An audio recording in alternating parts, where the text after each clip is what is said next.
Yo guys, what's going on? Welcome back to another video. Today I'm about part number 6 of my F1 2016 career mode. Today we're at the Monaco Grand Prix. We improved the chassis weight again because it didn't save last time. But nevertheless, let's go and see what our practice result for Monaco was. So here we go. Here are the resource points for practice. I did surprisingly well on the track acclimatization. I was not expecting to do well at Monaco, but we did. We actually got some decent points. Let's go to qualifying.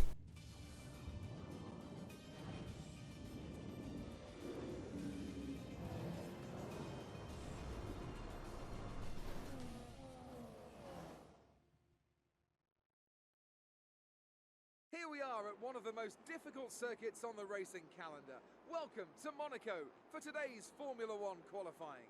I was looking at some highlights of previous races here, and the one thing that really stood out to me was the run down to turn one. It's not an easy one to navigate as everyone is scrapping to get into there first. We've seen in the past how tricky the first corner is. It's not an issue in practice and qualifying, but if you throw a lot of highly competitive drivers at it all at once, you've got an entirely different situation. The smarter drivers will be able to temper their approach and stay out of trouble, but it doesn't mean it's easy. So this is the end of Q1. We actually get P5. It was a phenomenal lap. We are looking strong at the Monaco Grand Prix, something I thought I'd never say in an F1 game. In Q2, we make it into Q3, getting 7th place, still on the ultra soft tyres. Max Verstappen getting 11th place. He is out and tries to get through on the super soft but doesn't manage it. So we out-qualify the Red Bull. How are we going to do in Q3? Let's find out.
So there you go guys, we get P9 for the Monaco Grand Prix.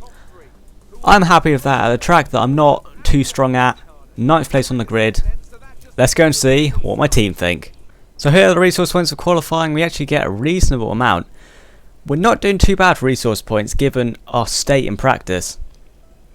Hopefully we can get a bit more in the tracks I'm more comfortable with, but we're not doing too bad at the moment. Here is the rivalry update.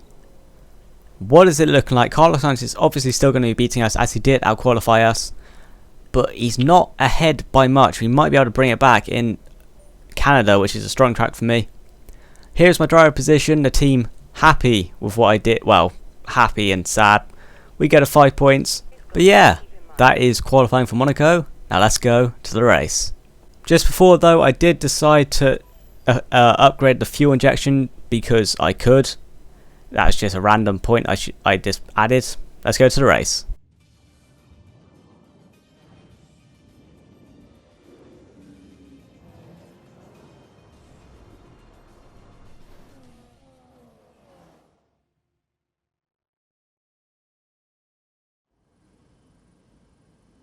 Motor racing has come a long way since the first Grand Prix of the early 20th century. We have faster cars, bigger circuits, highly trained drivers who've dedicated their lives to racing. But still, we return here. Still, it remains the most desired victory in Formula One. Still, we race the Monaco Grand Prix.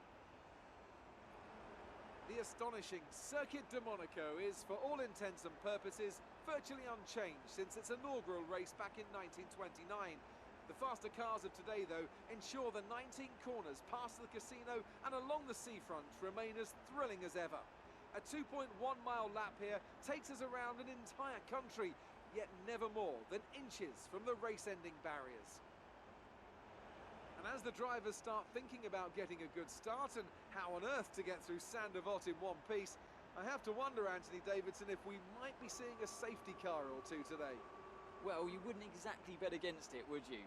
Statistically, it is pretty common, of course. About 80% of all Monaco Grand Prix will have at least one safety car. And that's despite the incredible work of the marshals around here, who you'll often see lifting cars out of the way just under the yellow flag conditions. The teams will always plan for the worst case scenario though, and they'll be making sure various caution periods are built into their strategy models for the race. Okay, don't try anything silly into one. It's going to be crazy in there. Just do your best to stay out of trouble.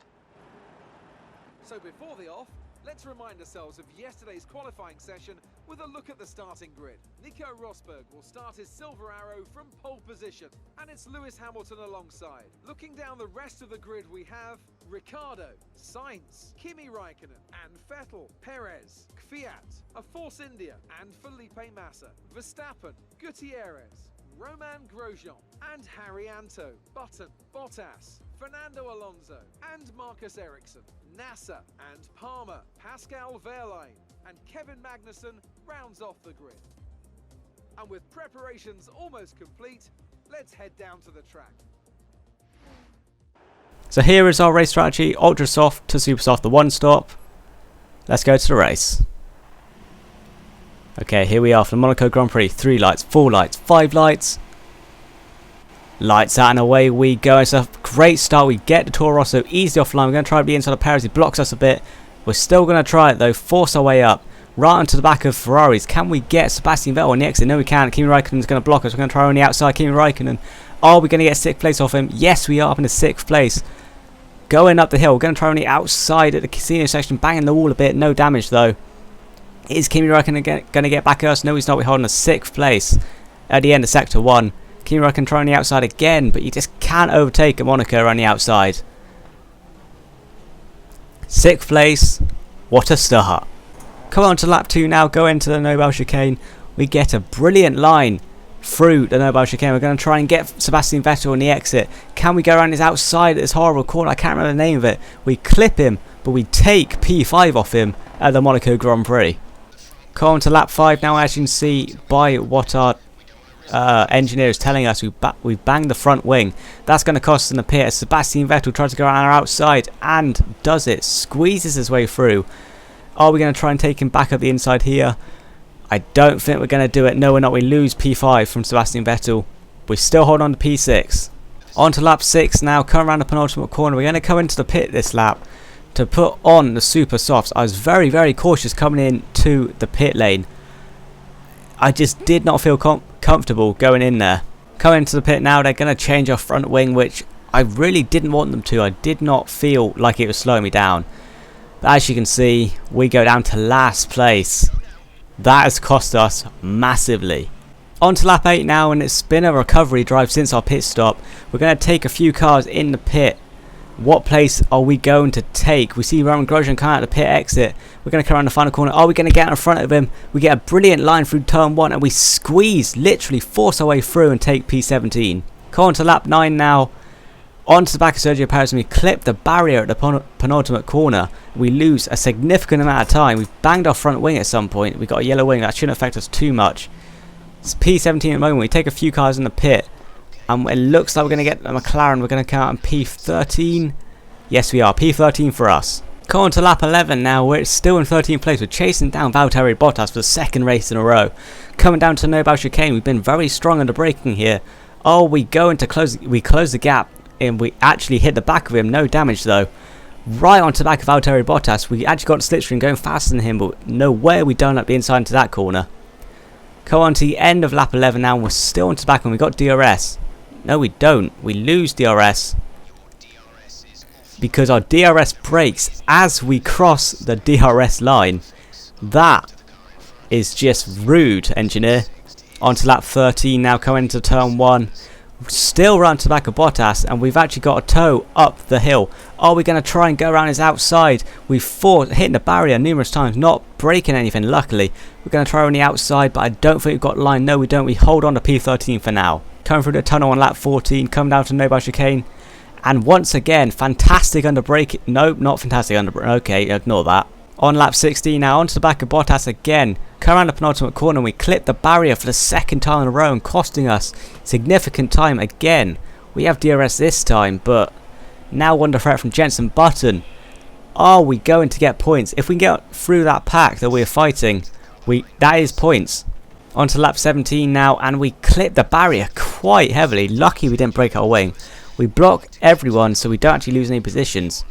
As you can see, we're having to do a 50,000 point turn. And yep, that is all hopes of points out of the window. 13th place is the best we're going to get. On to the final lap now, coming through sector 1. We're holding back Jensen Button, but we run wide out of the casino section and puncture our rear tyre. Now that is the end of our race. We're going to try and finish the race though. Try and hold back as many people as we can. But once we go through the tunnel, we're surely going to lose every position that is behind us. Here we go, coming through the tunnel. You can see, in fact, Roman Grosjean hits the back of us. I don't know why. There's nowhere we could have gone. But maxing out at 58 miles an hour. We've run out of fuel as well, and Marcus Ericsson just casually sitting behind us. I wasn't trying to block him in any way. They just decide to queue up. Curve through no by chicane. And this is just quite depressing to watch. Let's just fast forward this bit, please. So here we go, come up to the line. We take 18th place at the Monaco Grand Prix. No pressure on our tyres, no fuel. And for the second race running, a disappointing result. Not good enough. Not good enough at all. Let's push harder next time, okay?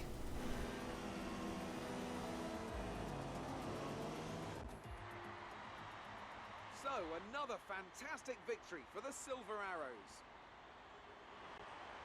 And I have to wonder, Anthony Davidson, just what set them apart from the competition here.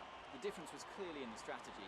You could tell they'd done a lot of work on the pit wall to really optimise each stint and get the most out of the tyres. And it highlights just how much of a team sport this really is. But credit to the driver as well though, there's no good having a well-oiled machine behind the scenes without a talented hand on the wheel, of course. And here are our podium drivers today after that. And now let's take... So there you go, 18th place for us. Fucking great. In the drivers, we go down to 10th place. We're slowly going down the drivers each race. Hopefully we can get a decent result in Canada, one of my favourite tracks.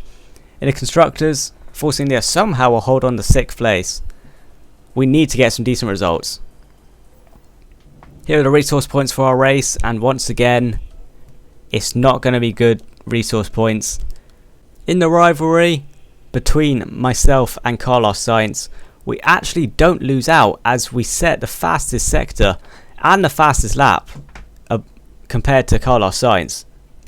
So we actually close the gap. And our driver position is going to go down. It could go down to the red. It goes down to 3 points, but it goes back up because we remain in 12th in the drivers. So lucky for us. And that is going to be it for this video, guys. If you did enjoy me, smash the like button and subscribe if you're on here. Hopefully I can do better in Canada. But until then, guys, see ya.